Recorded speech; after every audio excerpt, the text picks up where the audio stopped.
Hello, everyone. Welcome to another live. I'm Alicia. If it's your first time here, Master Trainer on Stretch It. And today on Saturdays, we host a live every weekend so that we can get connected. If you all have special I'm reaching for the iPad.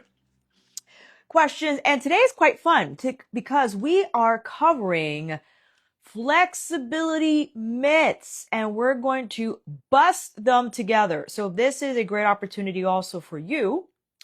If you had any flexibility myth questions, like Alicia, I heard this, saw this, read this online. What do you think about it? You could drop it in the comments right now. Fortunately, if you are watching the replay, you won't be able to drop your comments live. But the next time, hopefully you'll able to join. You'll be able to do so. And we also are still running our Stretch It competition, and that's running on the app. So would love to see you all participate. And our standing splits challenge begins on Monday. I am now asking Google, because I asked this on my phone, but here we go, using my phone to hold the live. I asked, what are common flexibility myths? Just so we could have some bullet points to go by. And I thought it'll make for a great discussion, especially if you had any or will have any further questions about the matter. Does that sound like a plan? Okay. So this is more so discussion style today.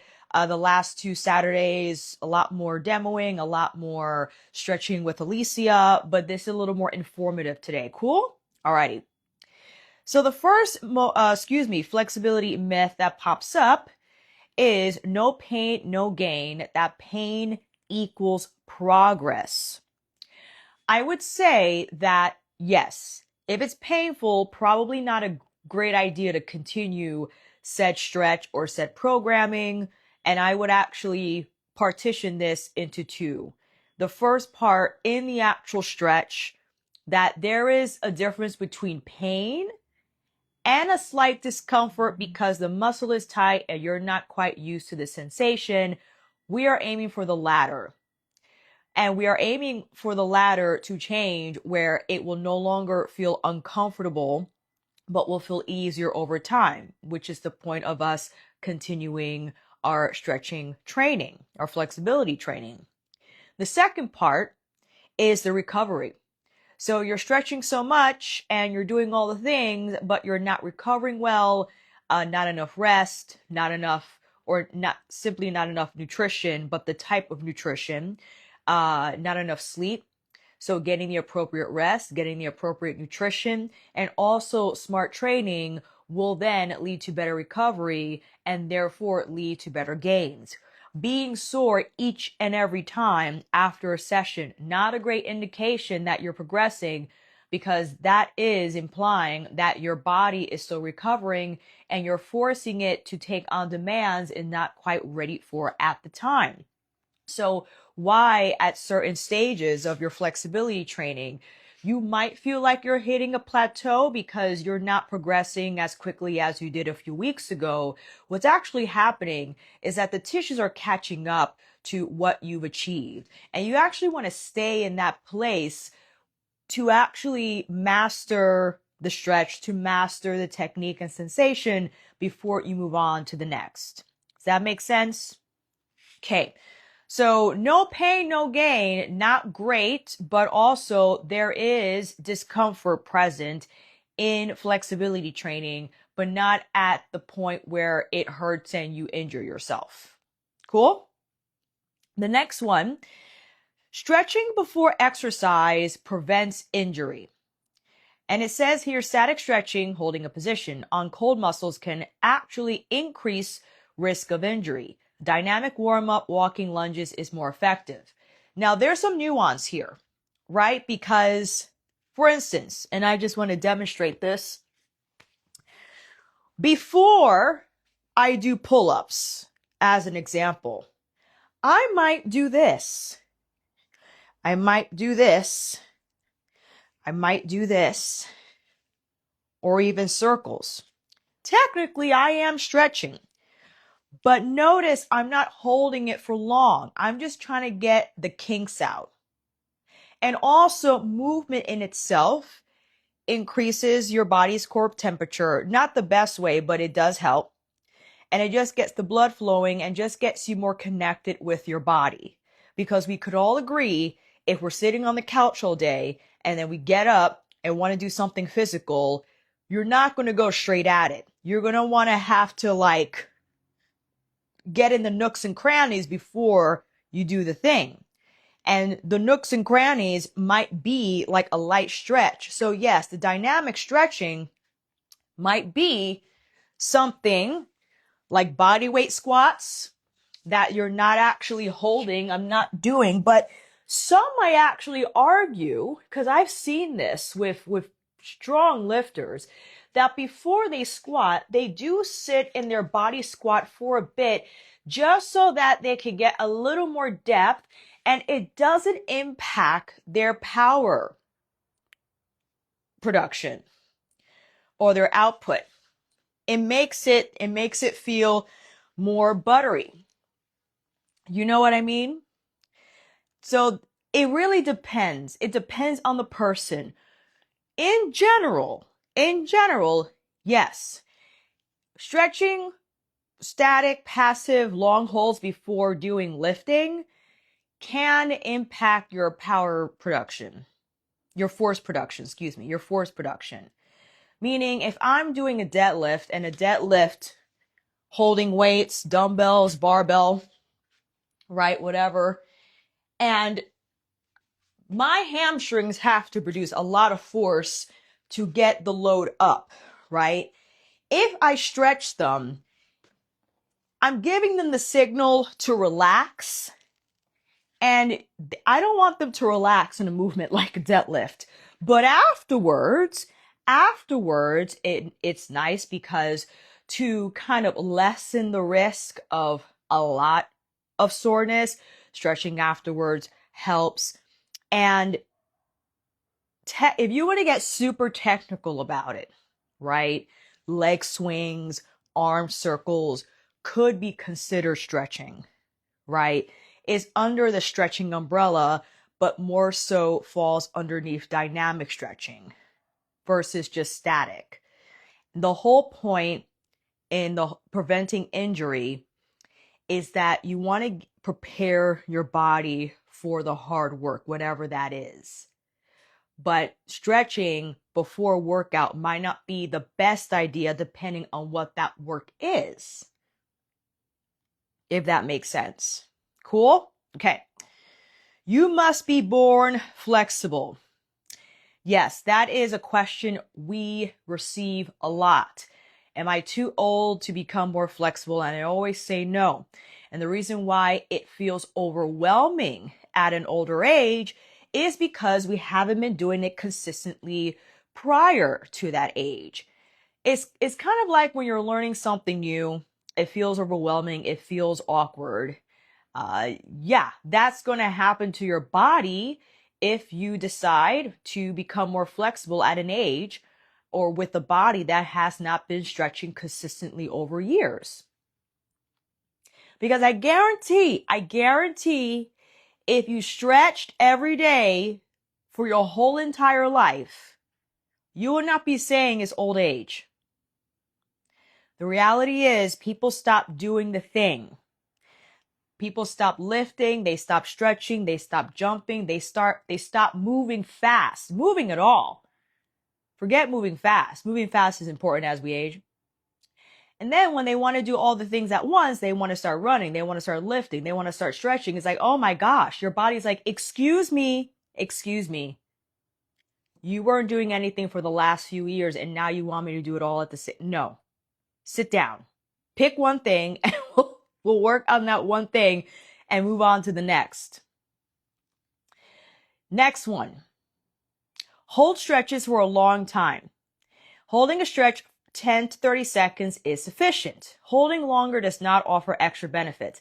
Now, actually, this is, I would say, according to FRC and the literature they analyzed, Holding a stretch for 2 minutes is actually better because it ensures the nervous system is getting a loud enough signal to actually change your range of motion. Now, not to say that 10 to 30 seconds won't do anything. If we're talking about overall effectiveness, yes, the effectiveness range does slide higher as you approach 2 minutes, and the effectiveness range, like the 10 to 30, hovers middle. I teach 10 to 30 second stretches on the app, and slowly we'll introduce longer holds. The reason why I was hesitant in doing so early on is because as a group fitness instructor, I know people like to be engaged, and when holding or cueing someone to hold a stretch for a long time, but they're not used to holding it for long, they feel bored, they don't feel engaged. But now I explain the reason behind longer holds, and I think those who are quite serious about improving their range of motion now don't have a problem with that. So holding stretches up to 2 minutes, and I agree, above 2 minutes is like, okay, what are we doing here?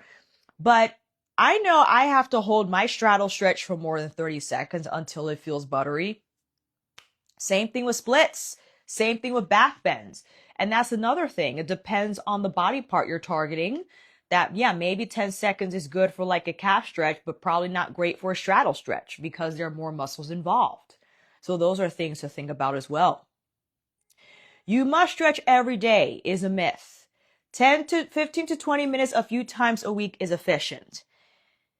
Now, yes, but the recommendation to stretch every day is not so much to ensure improvement, but is more so to maintain consistency. Because what ends up happening is if you, like here, if you can't do 15 to 20 minutes a few times out of the week, which I know is crazy, but however life is laid out for you, you can do the 15 to 20 minutes. I would say still do 5 minutes every day because that is your minimal contribution. It's kind of like this. In lifting, the heavier the load, the lighter the rep range or the lower the rep range, right? Because now you have to modulate. If you're lifting heavy, you're not going to lift for 15 reps at like an 85% max threshold. You won't be able to unless you do it in different sets, but that's going to take you forever. So if the weight lowers, what has to increase? Your reps. Okay, let's go back to flexibility. If you're unable to dedicate 15 to 20 or even 30 minutes a few times a week, what needs to change? Your frequency. If you're doing higher frequency, then you don't necessarily have to do a long time, like up to 30 minutes. So that's why it's okay to do 5 minutes a day. Again, it's not because that's going to vastly improve your flexibility versus dedicating 15 to 20 minutes a few times a week. It's more so to help you stay on track. I like stretching every day because I like the ritual of it. I like, especially when you're sitting, cause I edit YouTube videos, my own YouTube videos. I don't edit as a job. When I'm sitting for 90 minutes, I would like to do a stretch afterwards. Just so I could get the tightness and the stiffness out. So I don't feel like a robot, right? But I might end up doing that every day because to me, it is necessary to address stiffness every day if stiffness is happening every day. It's kind of like when you wake up out of bed and you have a morning routine that includes stretching, why not do it every day if it's a part of your routine? So yes and no with that one. Second to last one. Stretching lengthens muscles. This is a good one. Stretching is not physically lengthening the muscle fiber. It is, in fact, training the nervous system to tolerate a greater range of motion. Because I know with the verb stretch, we envision the muscles lengthening physically. But as internet said, is your nervous system that you're training to increase its tolerance of that range of motion, for that range of motion. So that's why with a lot of the isometric training, the isometrics is kind of like a nervous system hack, kind of giving it a more powerful signal to allow for more range of motion that it acquires from the isometrics versus just holding a stretch passively. So yes, it is nervous system training. Flexibility 100% is nervous system training. So that's good news, right? Because this also falls into the bucket of, especially with the middle split, right? Some people are convinced that their hips are not made for straddles or middles because when they do it, it is super painful and they cannot envision themselves in that stretch because they just physically feel that their pelvis, their hip sockets, are not designed for that position. And it's because their nervous system is probably not primed for that stretch. But sure, two things could be true at once. They might have more of a challenge acquiring the straddle and middle split because sure, maybe their hip sockets are deeper, but that doesn't mean they can't acquire more range of motion and accommodate that position. It might take them longer. It might take them more isometrics versus just passive stretching compared to someone else that can just kind of stretch, or someone else who has shallow hip sockets. They're just like flat, right? Any time of day. And that's where genetics plays a role, 100%. But that doesn't mean you can't also get that position, even if genetics aren't on your side. As we all know and have experienced before, or are still experiencing, I'm sure. And lastly, we have, you cannot be too flexible. Meaning, not true that there's always a trade-off, right? So hypermobile joints can be unstable and without proper strength training can lead to injury. So not having the proper motor control will present higher risk of injury because yes, we've seen our hypermobile friends just kind of flop around where they have the range of motion, but not necessarily the control to monitor and manage that range of motion to their advantage, right? So even though it's great to be flexible, it's great to feel like Gumby, there is a trade-off to that. It could also mean it's tougher for them to become stronger just because they might not have as many fast twitch fibers and they have to work hard in producing and cultivating power. That is the ability to move heavy weight, heavy load fast. Not just moving heavy load, but moving it quickly, right? Because you have speed, strength, and then you have power. The pinnacle. So then so that's what I see sometimes, that you have individuals that are super stretchy, lanky, but they don't have that lightning rod, right?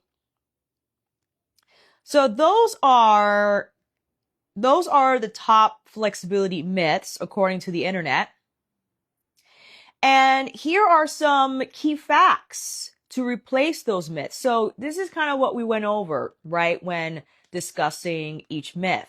Warm up first using dynamic stretching instead of the static, but again, being precise with what works best for you in preparing the body for how you want to perform that day. And if you want a high performance day, you know what to do. And static stretching is fantastic after your training so that you could relax and tell your system to down regulate so it's not hyped up. Consistency over intensity, what we discussed before. Regular, gentle sessions are better than infrequent, intense ones. And what I had said before, if you're unable to dedicate the 15, 20 to 30-minute sessions, then doing the daily 5 to 10 is helpful to just help to stay on track with that routine. And include strength training. Yes, strong muscles help support better range of motion because the stronger your muscle is, that gives your nervous system the signal and say, okay, you can handle a little more range of motion. Our nervous system is there to protect our body. It's not going to allow us to move into positions that will injure us. But if you have a strong muscle, then it's more likely to allow a little more range of motion than probably someone that's not as strong because it knows you can handle the demand. Okay? So this is the time, my favorite time, and waiting if anyone has questions about flexibility myths. So this is how we'll do it. If you have a flexibility myth, just pop it down in the chat, the comments. I keep forgetting what platform I'm on, excuse me. So if there's any flexibility myths that perhaps we didn't discuss on this live that you still have questions about, please drop it in the comments and we'll discuss together. Again, our stretch it competition is still running and we have standing split challenge that starts on Monday. And I'm going to get water, excuse me. Oh! Gotta drink water. Whoa. Yeah, so we discussed the no pain, no gain earlier as our first myth, that if you feel pain, that's not necessarily going to guarantee progress. But not to say that your participation is going to be easy, meaning there are stretches that feel uncomfortable, but I know I have to teach my nervous system to tolerate it. But there's a difference between feeling tight and staying in the stretch versus feeling like your joints are splitting apart, if that makes any sense.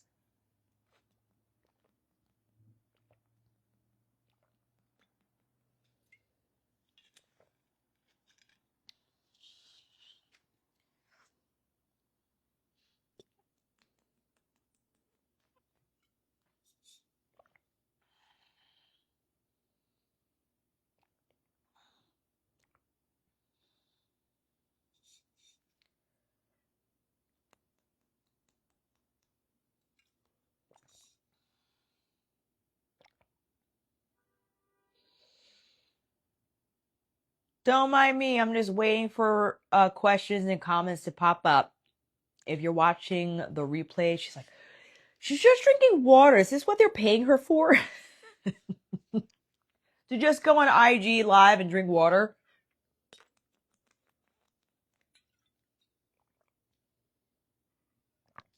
I know no time. Well, that's not true. When it's super hot over the summer, you definitely could feel hydrated. Yes, younger people progress faster. Yes, because, and this is interesting, because it really all depends. So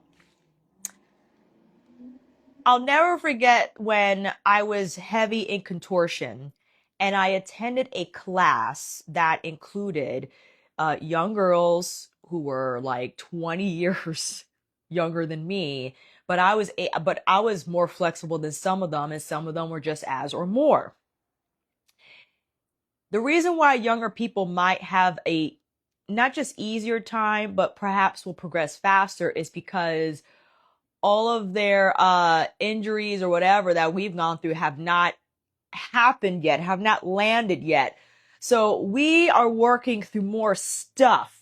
But if you've been stretching your entire life, maybe you took a brief break and you get back in it, you might progress quickly just because it's just a matter of kind of reactivating that muscle memory.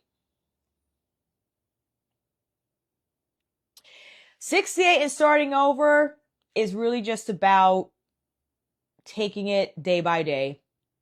I know that's general and not specific, but it's because I don't know you, know your body, know your history. So it would be out of my scope of practice to suggest anything specifically. But in general, when starting at that age, you just have to be super cognizant about participating in activities that are going to facilitate your stretching, your flexibility, and help you improve and not impede. So we don't want to involve our bodies into super intense techniques and such that's going to injure us, and then we can't do anything at all. So if you have a karate and dance background, it should be far more easier for you than someone who doesn't have any of those disciplines under their belt. Do you think running long distance is good or bad? I think it all depends. I know people hate that answer. And the reason I say that is everything has a drawback, right? So we could probably agree that running long distances does wear on the body over time.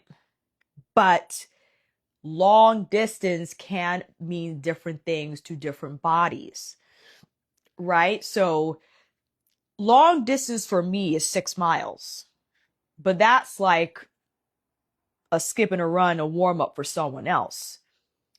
Generally, I'm sure maybe you're thinking about like marathon mileage and somewhere up there. I don't think it's bad. I think if you love to run and your body is prime for it and you are doing everything you can to support that activity. We hear a lot running is bad because of the concrete, is bad on your joints, but people have to remember, like, what are we talking here? Like, how many miles are we talking? I like running outside, but I'm only like running 3 miles 2 days out of the week. That's nothing. If my joints are breaking down from that, I am a weakling. Like I have other concerns that I need to strengthen my bones to handle a max of 6 to 8 miles a week. You know what I mean? But it could be different for someone that runs more than me per week. And it has its drawbacks. It definitely has its drawbacks, but not to say that it can't be done. And again, how long are we talking? What portion of our life are we dedicating to long distance running?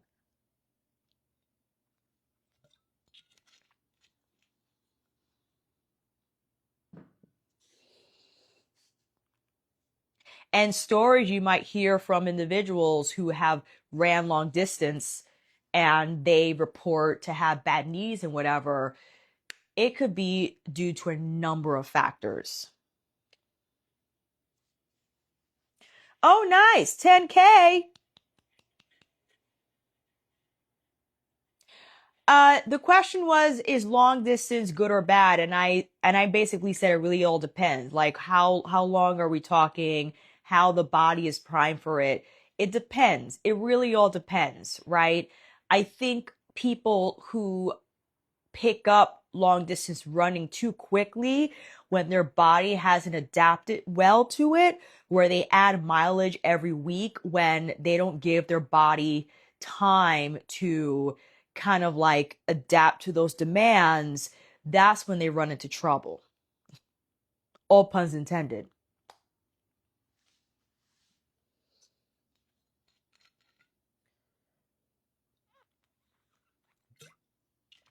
It's been a while since I did a 10K.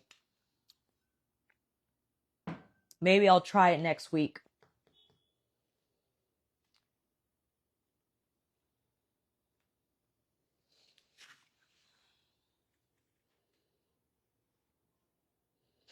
But I love run. Let me calm down. I like running. Stretching helps with running in terms of recovery, but I think strength plays a more significant role in running improvement. I think stretching plays a more significant role in the recovery.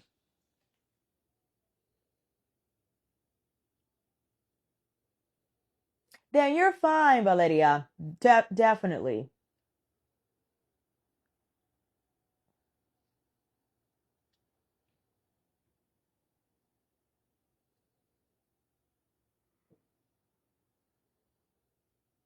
I know if I'm definitely stretching after running. I have to. I have to. Because I feel the difference when I don't, and the soreness is like, ooh, it comes with a vengeance. All right, everyone. Thank you so much for taking the time. I enjoyed our discussion. I know I was the only one talking. But I think I would have enjoyed it also if you were all here with me live. But alas, we'll meet next week, Saturday, 1 p.m. Eastern. Fantastic. Yes, I cannot. It's always a nice kind of reward, right? When you stretch after a nice run. So make sure everyone tunes in next Saturday. I'll hope to see you here again. Thank you all for taking the time. And until then, I will see you all here again soon. Bye.